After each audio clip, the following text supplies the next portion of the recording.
from Sahar Khamis, who is a professor of communications at the University of Maryland. She joins us live in the studio. Sahar, great to have you back. Thank you. We have gotten a lot of mixed messages from the Trump administration, particularly toward Turkey. First, he green lights. Then he says he'll destroy Turkey economically if it goes in and destroys the Kurds. Then he rolls back on that comment and then essentially says we will sanction Turkey if they do not act in a humane way. What do we make of all of this? Thank you for having me again on the show. I think that there's definitely a high degree of mixed messages coming out of Trump himself as well as the Trump administration. Trump has taken to Twitter and said, basically we're just pulling out, let Turkey and let, the Russians and the Kurds and everyone else just figure out their own, stuff, whatever they want to do next.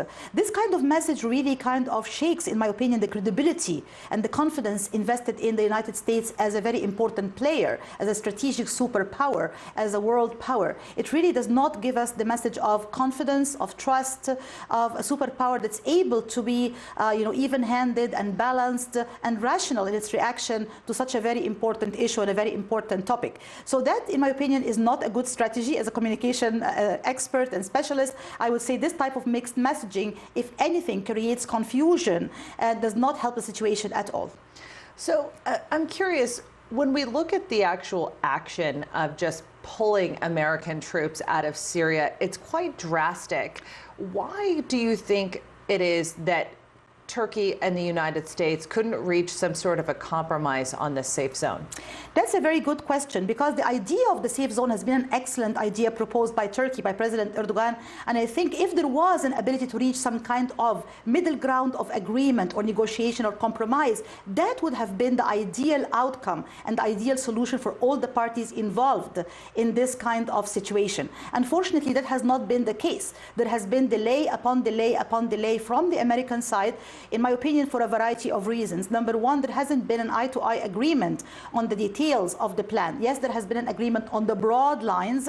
Yeah, we want this kind of, safety zone, but how are we going to go about doing it on the ground, literally? That has not been agreed upon between the different parties. Unfortunately, there has not been some kind of agreement in terms of, for example, the U.S. dealing with the Syrian Democratic Army and the Kurdish Labour Party. U.S. saying, we want to, use them in order to fight ISIS, and Turkey saying, no, these are terrorist groups. There has not been a middle ground of agreement in terms of how they see these very, very important issues and these very important details. If you add to the picture also the priorities the U.S. is facing right now in terms of things like dealing with Iran, in terms of the impeachment inquiry, in terms of the upcoming presidential elections, you will see there is a whole list of other priorities that really kind of occupied the attention of the U.S. administration and did not give it the sufficient focus on this very important issue.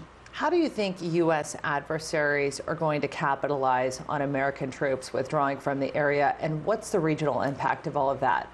I think the regional impact is not going to be a positive one. I think this kind of sudden withdrawal is not a good thing. I think it can provide an opportunity for some terrorist groups like ISIS and others to flourish or to capture the opportunity in some very negative ways, create havoc and create some kind of unrest. That would be their ideal situation to do so.